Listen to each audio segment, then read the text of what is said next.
Բարի լույս, 2026-31 թվականների ծրագիրը ավելի շատ կարելի է համարել կոնֆլիկտածին ծրագիր, քան պետության համար հեռանկարային ծրագիր։ Ես մի քանի կետերի կուզենամ անդրադառնալ եւ գնահատական տալ սկզբունքայնությանը, ՔՊ-ական սկզբունքայնությանը։ Տեսեք, ծրագրի 7-րդ էջում նշվում է կոռուպցիայի զերծ պետության հաստատում։ Արդյոք կառավարությունը անկեղծ է իր այդ պնդման մեջ։ Ես սպասել եմ այսօրվան, որ Երևանի կոռուպցիոն հարցերը ուղիղ նայեմ Նիկոլ Փաշինյանին ու ուղղեմ իրեն, ու գնահատականը պահանջեմ այդ կոռուպցիայի հետ կապված։ 20-ից 24 թվականը Երևան քաղաքը չի ունեցել գլխավոր հատակագիծ։ Պաշտոնական անփութության համար ոչ մեկ պատասխան չի տվել, մի մարդ։ Եղել է հետևանք, շատ ծանր հետևանքներ ա ունեցել։ Հետևանքները որոնք են եղել։ Դիմել են շատ մարդիկ, իմ գնահատված խմբակներ, ովքեր ուղիղ կապ են ունեցել քաղաքային իշխանության եւ դատական համակարգի հետ։ Դիմել են քաղաքապետարան, ասել են, «Այս հողը կտաք ինձ»։ 2 ամիս չեն պատասխանել, մտել դատարան, հողերը մեջ են արել։ Եթե արդարադատության նախարարը ստեղ լիներ, գորդորեի ցուցակը հաներ դատալեքսից ներկայացներ վարչապետին։ Ավելի խայտարակ դեպքեր ա եղել։ Մուտք են արել դատարան, չեն ստորագրել տակը։ Դատարանն ասել է ճշտեք հետ տվեք։ Երկրորդ անգամ նորից չեն ստորագրել, մուտք են արել ու Երևանի հողերը մեջ են արել։ Ուրիշ խայտարակություն ասեմ, գլխավոր հատակագծով պլանավորվում էր կամուրջ թե ճանապարհ, այդտեղ այսօր վերախոյանում շինություններ։ Գնացել եմ, կռիվն արել եմ, հրապարակայնորեն խոսել եմ, դատախազությունը 0 արձագանք։ 0։ Այդ Երևանի հողերը թալանելու համար ով պետք է պատասխան տա։ Մի հատ ուրիշ հարց ուզում եմ ձեզ տալ, պարոն Փաշինյան։ Զարուհի Մաթևոսյան, ձեր աշխատակազմի ղեկավարի տեղակալը, իր ամուսինը վաճառում է Երևան քաղաքին մանեթնիկները, կոպեկը որ գցում են ավտոբուսների, շուրջ 140,000 դրամով։ Իրական շուկայական արժեքը 40,000 դրամել չի, առնվազն 500 հատ վաճառել են։ Ձեր կոռուպցիայի զերծ պետության հաստատման շրջանակներում։ Հաջորդը որ կա, տրոլեյբուսները, որ առել են, առաջի 15 հատը շուրջ $100,000 պակաս են առել, թանկ են առել։ Դրա համար պատասխանատվություն 0։ Ժոնգտոնգ ավտոբուսները, որոնք որ ձեռք եք բերում, ոչ քաշն ա բռնում, քաշը 9 տոննա է լինում, փոխանակ լինի 9 տոննա 300 գրամ, ձիաուժն է քիչ անում։ Բերում են կառավարության որոշմամբ, դզում փչում են, որ ոչ մեկ պատասխանատվություն չկրի։ Հաջորդը որ կա, այդ հիշում եք, որ հեծանիվ քշեցիք պրոբկի մեջ ընկաք։ Մի հատ կառույց ստեղծեցին, Երևանի երթևեկության կառավարման չգիտեմ ինչ կառույց։ Տնօրենը Էդուարդ Այվազյանն է։ Պարզվում է, Էդուարդ Այվազյանը շատ ջերմ հարաբերություններ ունի Տիգրան Ավինյանի հետ։ Ասում են իր դվայորդնի քրոջ ամուսինն է։ Դրանից առաջ էլ Ինշին ՍՊ-ի հիմնադիրն է, որը գովազդներ էին տվել, գովազդային վահանակներ էին տվել Երևանին։ Այդ 1.8 միլիոն դրամ աշխատավարձ ստացող մարդը ինչ օգուտ ա տվել խցանումներին։ 0 օգուտ։ Հաջորդը որ կա, ես խոսում են դղյակներից ու հատուկ ուզում եմ անդրադարձ կատարեմ, որ պետական չինովնիկն է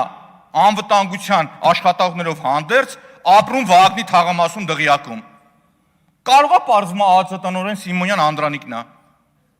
Չէ, հարց եմ տալիս ես։ Իսկ Սիմոնյան Անդրանիկ առավոտ շուտ Ալֆային ուղարկելու 3 անչափահաս երեխաներով տուն, մի հատ Ալֆային ուղարկեն տեսնեն Վագնի թաղամասում, որ այսօրվա գործող չինովնիկն է ապրում, ում անվտանգությունը առավոտ շուտ մի քանի օր գնացեք կանգնել տեսել եմ։ Ուղղակի գնահատում եմ իրավական, այդ իրավունք ունեմ գնամ նկարելու հրապարակելու, թե չէ։ Այդ չի ձեր կոռուպցիայի դեմ պայքարը։ Հաջորդը, Վագնի թաղամասից խոսեցի, ակնկալում եմ Սերան Օհանյանին հիշեք։ Մտեք հաջորդիվ։ Մյուսը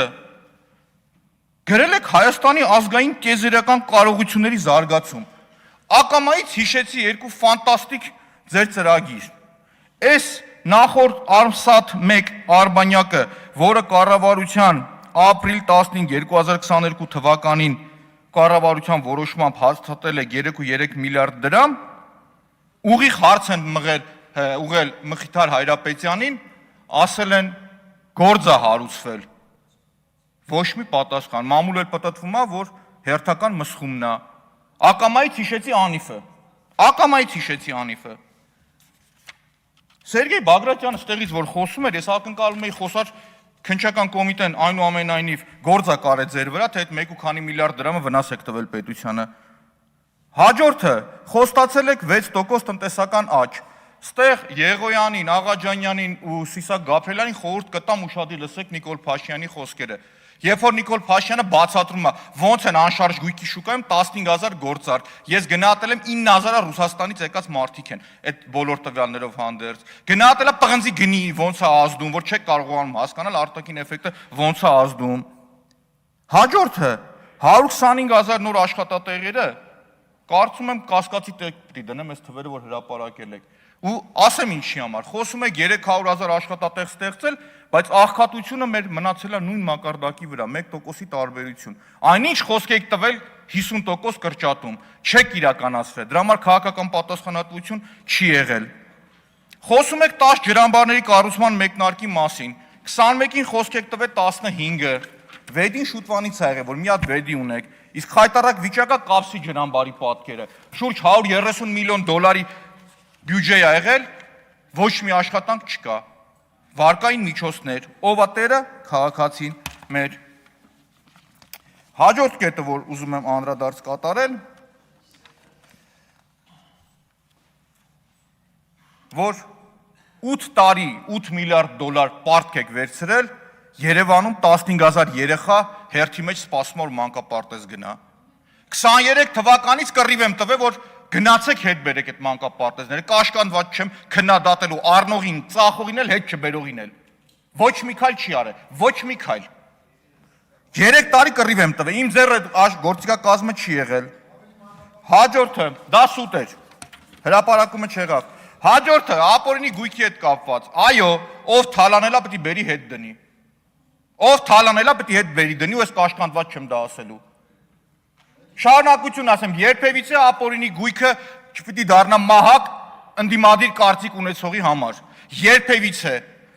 Երբ որ բանակը քննադատում եք, որոշ մարդկանց դառը հիշողության մեջ հետ թողած Մելքոյան Գագիկի նոյ թաղամասի դղյակը տեսել եք, որ ապրում է, Լեքսուսով էլ գնում գալիս է։ Եթե չգիտեք, կօգնեմ տանտեղը կտանեմ ցույց կտամ։ Հիմա շարունակությունը, արտաքին մարտահրավեր, խոսում եք Վրաստանի հետ ռազմավարական գործընկերության խորացման մասին, այդ է հարաբերությունների խորացումը, որ այսօր մեր գազ ներմուծողները ստիպված ամեն մեկը 1000 ստիպված բարձր խոսան, որ ձայնը լսվի, $1000 կամ $800 փող են տալիս, որ իրենց ապրանքը բերեն, կամ Չինաստանից եկող ֆուրերն են փող տալիս։ Գևորգ Պապյանն ասում է գնացեք քննչական կոմիտե։ Քննչական կոմիտեն միայն քաղաքական գործեր է արում, միայն եւ միայն, ուրիշ ոչ մի բան չի անում ինքը։ Հաջորդը որ կա, կառավարության ծրագրի մեջ նաեւ ակնկալում եմ, եթե ճիշտ կհամարեք, խոսեք արտաքին մարտահրավերներից, որոնց կառավարողը նաեւ մեր կառավարությունը չի, դուք չեք։ Օրինակ Սևծովյան ճգնաժամը, որի արդյունքում լոգիստիկ խնդիրներ է առաջացել ու հնարավոր է, եթե երկար շարունակվի, նավթի, բենզինի ներմուծման խնդիր առաջանա նույն պարենային մթերքների հետ,